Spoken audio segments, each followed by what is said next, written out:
Bon après-midi, mesdames, messieurs, et bienvenue à l'actualité de la mi-journée sur Cannews 24 TV et ITFM 103 en direct de Garoua. Un seul titre, rébellion en échec, les sanctions européennes mettent un coup d'arrêt au pourparlers de paix entre le M23 et Kinshasa. La paix au Congo-Kinshasa semble plus éloignée que jamais. Voilà pour la vitrine.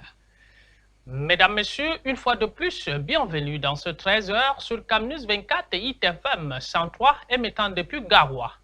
Comme nous vous le disions en titre, RDC, le M23 boycotte les pourparlers de Luanda. Les sanctions européennes visant le leader du M23 ont mis un coup d'arrêt aux pourparlers de paix. Cette décision a été considérée comme une ingérence dans les négociations. Le M23 a décidé de boycotter les discussions en signe de protestation. La paix au Congo-Kinshasa semble plus éloignée que jamais. Suivons ce reportage de Boubakari Moussa. Le M23 a annulé sa participation au pourparlers de paix prévu à Luanda, en Angola. Cette décision survient à la veille des discussions avec la délégation du président Félix Tshisekedi. Selon un responsable du mouvement, le M23 se retire en raison des sanctions imposées par l'Union européenne contre ses dirigeants et des responsables rwandais, tels que le chef politique du M23, Corneille Nangaa, et le président de la commission des mines du Rwanda. Le retrait des rebelles complique davantage la situation dans l'est de la République démocratique du Congo, où le conflit continue de ravager la région. Revenons au pays, gestion des CTD au Cameroun, 7,3 milliards de francs CFA sur le montant collecté par le Conseil régional du Nord en 2024 pour un taux de réalisation des projets de l'ordre de 78,8%. Telle est la substance des travaux de 3 jours tenus à Garoua. L'autonomisation des femmes et l'employabilité des jeunes font partie des axes prioritaires pour l'exercice 2025. Yves Tadjofou et Ghislain Toga. Le Conseil régional du Nord a tenu sa première session ordinaire pour le compte de l'exercice 2025 du 12 au 14 mars 2025. Au cours des travaux qui ont duré 3 jours à Garoua, l'on a appris du président du dit conseil que l'organisme a collecté 7,3 milliards de francs CFA en 2024, soit un taux de réalisation de 78,8% comparativement à son budget prévisionnel établi à 9,3 milliards de francs CFA. Cette session était présidée par Oumar Ousmanou, entouré des conseillers régionaux, des experts financiers et des acteurs du développement pour apprécier la gestion des ressources publiques de la région. Bien que jugée satisfaisante par le président du conseil régional, la conduite des affaires a rencontré certains écueils. Certaines contraintes ne nous ont pas permis d'exécuter l'ensemble des actions que nous voulions faire en 2024, notamment celles liées à la coopération décentralisée dont les conventions sont encore en cours de traitement au niveau des différentes administrations concernées, a fait savoir Oumar Ousmanou. Il faut noter que le Nord a réalisé 6 milliards de francs CFA de dépenses en 2024, soit 82,9% des recettes collectées et 65,3% du budget prévisionnel. Les dépenses ordonnancées se situent à 5,1 milliards de francs CFA, permettant à la région de réaliser un excédent de 802 millions de francs CFA. Cet excédent sera alloué au financement des projets d'investissement prévus dans le budget de l'exercice 2025. Les travaux ont également offert l'occasion aux conseillers régionaux d'établir les priorités de la région pour 2025 en cours. Au rang de celles-ci figure l'élaboration des mesures correctives pour continuer la réalisation du projet d'autonomisation des femmes et d'employabilité des jeunes. Toute chose qui fait appel à un soutien densifié des organisations et producteurs identifiés. Développement économique, la commune de Bibemi dans le département de la Benue s'anime autour d'un événement incontournable grâce à son marché de bétail initié à Adomri. Chaque jeudi de la semaine, ce marché de bétail rassemble éleveurs et acheteurs de toute l'Afrique centrale, ce qui fait de la commune de Bibemi un véritable pilier économique dans le nord du pays. Zaïdou Amadou, depuis Bibemi.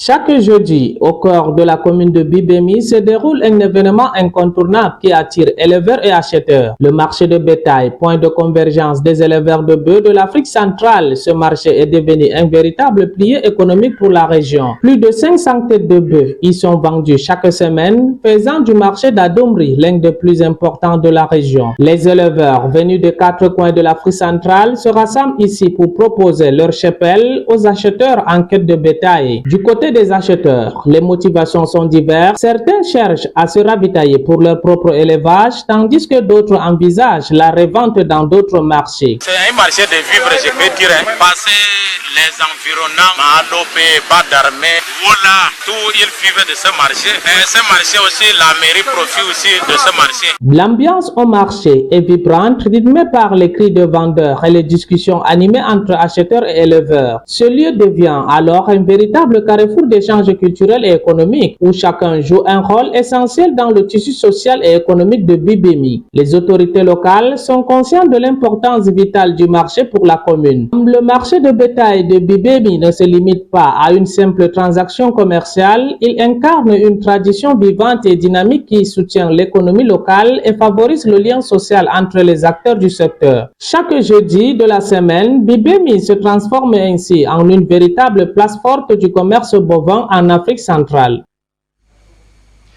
Pénurie d'eau à Ngaoundéré, les habitants sont contraints de se lever de 1 h du matin pour former des files d'attente interminables et espérer obtenir un peu d'eau potable avant le lever du jour. Plus de détails avec nos correspondants Ismaïla Kabirou et Noureddine Bobo depuis Ngaoundéré.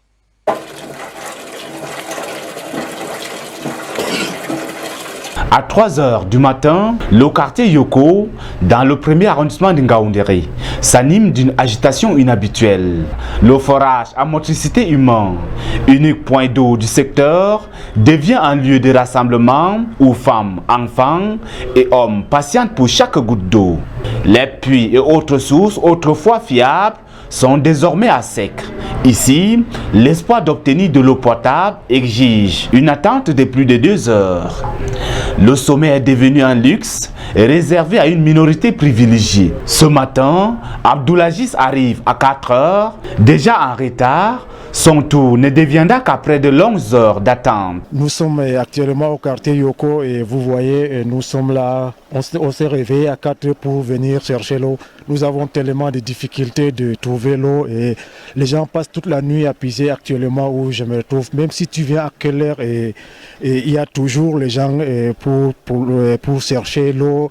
Et vous voyez comment on souffre pour le problème d'eau. Surtout et en cette période, nous avons tellement du mal à trouver d'eau. Et si tu veux avoir d'eau, il faut se réveiller au moins à 3 heures ou à 4 heures pour venir.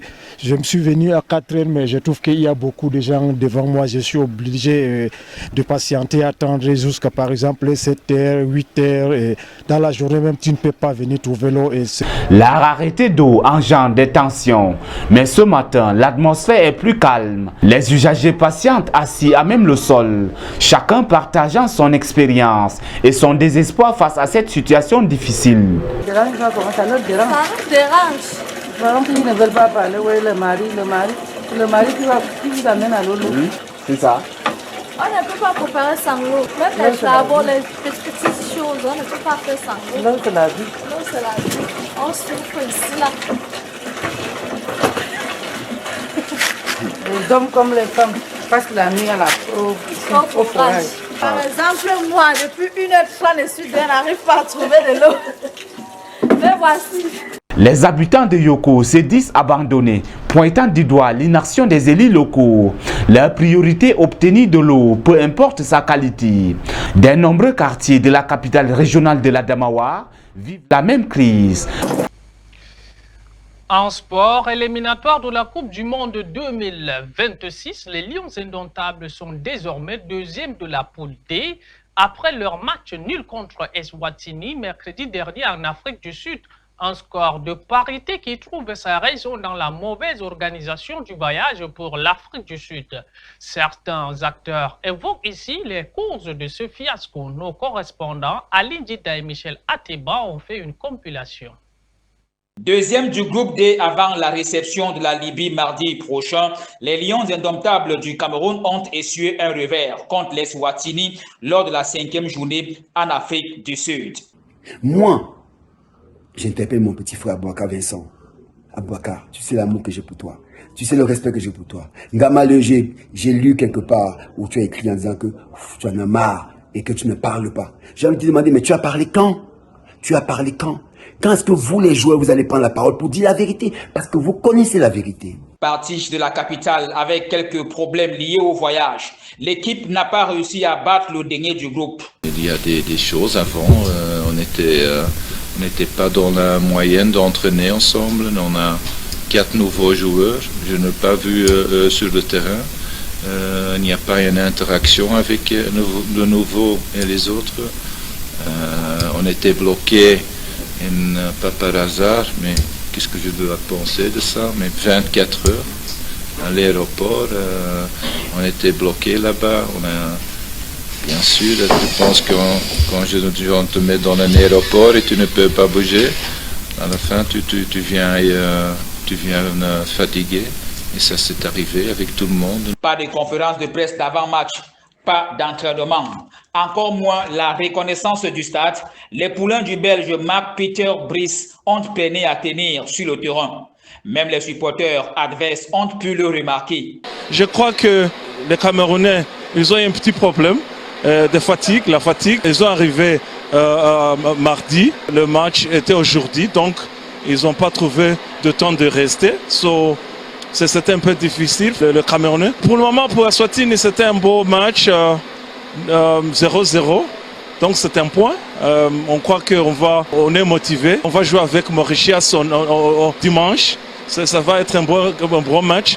Pour moi, je crois que les Camerounais, ils vont qualifier pour la Coupe du Monde. Victorieux de l'île Maurice, 1-0. Le Cap-Vert est désormais leader du groupe avec 10 points. Mais le Cameroun, deuxième avec 9 points, pourrait reprendre sa place de premier du groupe mardi prochain à condition de battre la Libye, 8 points, désormais troisième de la poule D.